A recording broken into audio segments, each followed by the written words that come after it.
میں نے یہ بھی عرض کیا کہ سازش کا تعصب اتنا بڑھ چکا ہے کہ وطن عزیز میں اس نے وبا کی شکل اختیار کر لی ہے۔ مثلاً ہنود کی سازش، اہل یہود کی سازش، امریکہ کی سازش، ایوان صدر میں کئی سازشیں، وزیر اعظم کی صدر کے خلاف سازشیں، بیوروکریسی کی ہمہ وقت سازش، اور یوں ہر فیصلے کے پس منظر میں ہمیں سازش کا حوالہ نظر آتا ہے۔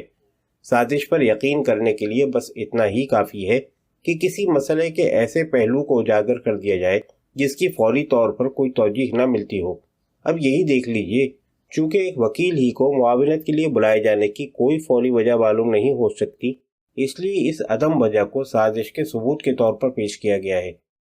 اب رہی یہ بات کہ مقدمے میں جو بھی موقف لیا جائے گا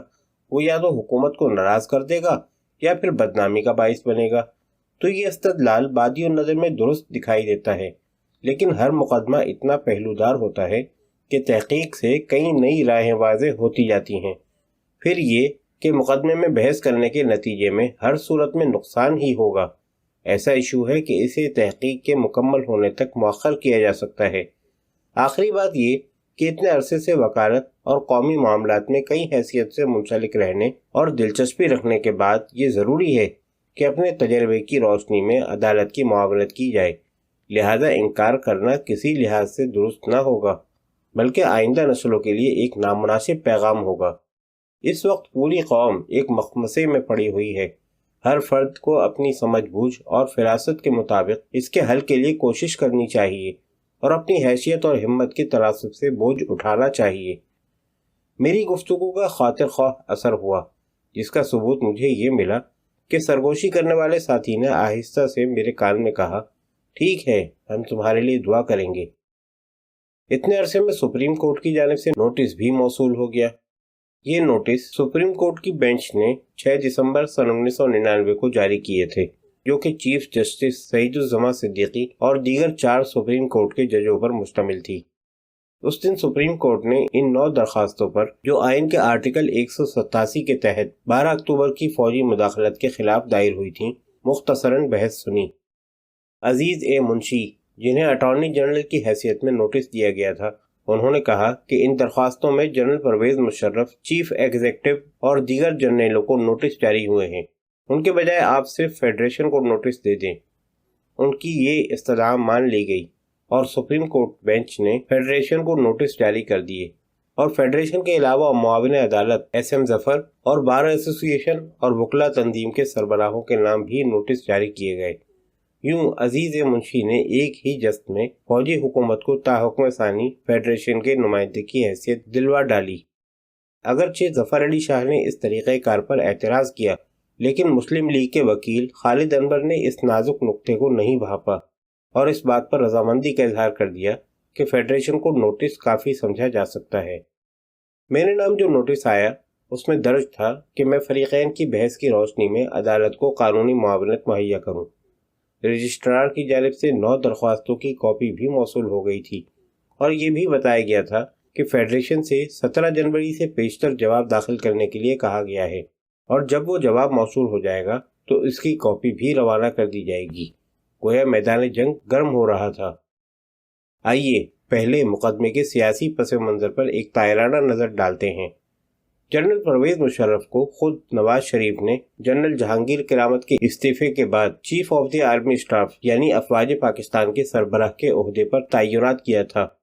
ان دنوں یہ چہمگوئیاں عام تھیں کہ جنرل پرویز مشرف کا چناؤ اور ان کی یہ ترقی اس لیے عمل میں آئی ہے کہ میاں نواز شریف اور ان کی کچن کابینہ کے اندازے کے مطابق چونکہ پرویز مشرف مہاجر تھے، اس لیے ان کو اپنے دیگر کور کمانڈروں سے اس طرح کا تعاون کبھی نہ ملے گا کہ ان کے دل میں حکومت کا تختہ الٹنے کی خواہش پیدا ہو۔ ایسی ہی سوچ کے نتیجے میں ذوالفقار علی بھٹو نے جنرل ضیاء الحق کو ان سے کئی سینئر جنرلوں کی موجودگی میں chief of the army staff کے عہدے پر ترقی دی تھی، لیکن وقت آنے پر ذوالفقار علی بھٹو کی حکومت کا نہ صرف تختہ جنرل ضیاء الحق نے الٹ دیا بلکہ انہیں پھانسی کے تختے پر لٹکا دیا۔ پھر جب کارگل کے مسئلے پر ایک بحرانی کیفیت پیدا ہوئی اور وزیر اعظم اور چیف آف آرمی اسٹاف کے درمیان اختلافات کی خبریں عام ہونے لگیں اور یہ کہا جانے لگا کہ وزیر اعظم اپنے مقرر کردہ chief of the army staff کو ان کے موجودہ عہدے سے ہٹا کر chief of the joint staff committee کے چیئرمین کے عہدے پر لگانے والے ہیں، لیکن اچانک حکومت کی جانب سے یہ غیر معمولی حکم نامہ جاری ہوا کہ جنرل پرویز مشرف بیک وقت دونوں عہدوں پر فائز ہوں گے اور اپنی میعاد پوری کریں گے۔ ایک خبر کے مطابق یہ تعیناتی ابا جی کے مشورے پر کی گئی تھی، جنہوں نے جنرل پرویز مشرف کو اس تعیناتی پر مبارک دیتے ہوئے کہا، اب آپ اور نواز شریف بھائی بھائی ہیں۔ بلا شک اس فیصلے نے افواہوں میں خاطر خواہ کمی کر دی اور یوں لگا کہ بحران ٹل گیا ہے۔ اکتوبر سن 1999 میں کولمبو میں فوجی سربراہوں کی ایک کانفرنس ہو رہی تھی، جس میں جنرل پرویز مشرف کو افواج پاکستان کے سربراہ کی حیثیت میں جانا تھا۔ وہ شاید جانا نہ چاہتے تھے، لیکن ان کو بھیجا گیا۔ ملاحظہ ہو دی نیوز کا شمارہ مورخہ 19 نومبر۔ بہرحال جب 12 اکتوبر کو وہ کولمبو ایئرپورٹ سے PIA کے طیارے پر اپنی اہلیہ سمیت کراچی کے لیے روانہ ہوئے تو ایک مکاولی پلان کے مطابق کئی غیر معمولی اقدامات عمل میں لائے گئے۔ اول یہ کہ chief of the army staff, جو کہ اس وقت چیئرمین جوائنٹ اسٹاف کمیٹی بھی تھے، کو ان کے دونوں عہدوں سے ایک وفاقی حکم کے تحت برخاست کر دیا گیا، یعنی کولمبو اور کراچی کے درمیان جہاز کے پائلٹ اور اس میں سفر کرنے والوں کے لیے اور خود اپنے لیے وہ ابھی چیف آف آرمی اسٹاف ہی تھے، لیکن وفاق کے ایک قانونی اگرچہ غیر معمولی حکم کے مطابق وہ ان دونوں عہدوں سے ریٹائر ہو چکے تھے۔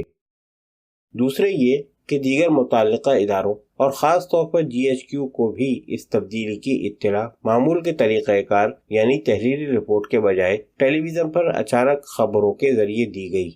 تیسرے یہ کہ جنرل پرویز مشرف کی جگہ سینیورٹی میں چوتھے درجے پر جنرل خواجہ ضیاء الدین کو ترقی دے کر chief of the army staff کے عہدے پر لگا دیا گیا، اور اس کی اطلاع بھی عمومی ذرائع یعنی GHQ سیکریٹریٹ کے بجائے ٹیلی ویژن کے خبرنامے میں بڑے ڈرامائی انداز سے دی گئی۔ اس سے پہلے جنرل ضیاء الدین بحیثیت سربراہ ISI میاں شہباز شریف کے ساتھ 14 ستمبر سے 16 ستمبر تک امریکہ دورے پر گئے ہوئے تھے، اور ان کے دورے کے دوران امریکہ کے حکومتی نمائندگان کا یہ بیان آیا کہ امریکی حکومت نواز شریف کی حکومت کے خلاف کسی غیر آئینی اقدام کو قبول نہیں کرے گی، اور آخری غیر معمولی حکم یہ دیا گیا کہ PIA کے طیارے کو پاکستان کے کسی ہوائی اڈے پر اترنے نہ دیا جائے۔ یہ تمام غیر معمولی اقدامات اپنی اپنی جگہ کسی نہ کسی قانون کے حوالے سے کیے گئے تھے، لیکن ان کا اجتماعی تاثر ایک سازش کی نشاندہی کرتا تھا۔ ایسی ہی سازشوں کو محلاتی سازشیں کہا گیا ہے کہ قانون کے لبادے کے اندر زہر آلود خنجر چھپا ہوتا ہے۔ یہ محلاتی سازش کامیاب نہ ہوئی، لیکن اس کی کوکھ سے ایک دوسری سازش نے جنم لیا، اور ایک ایمرجنسی کے اعلان کے بعد افواج پاکستان نے سول حکومت کا تختہ الٹ دیا۔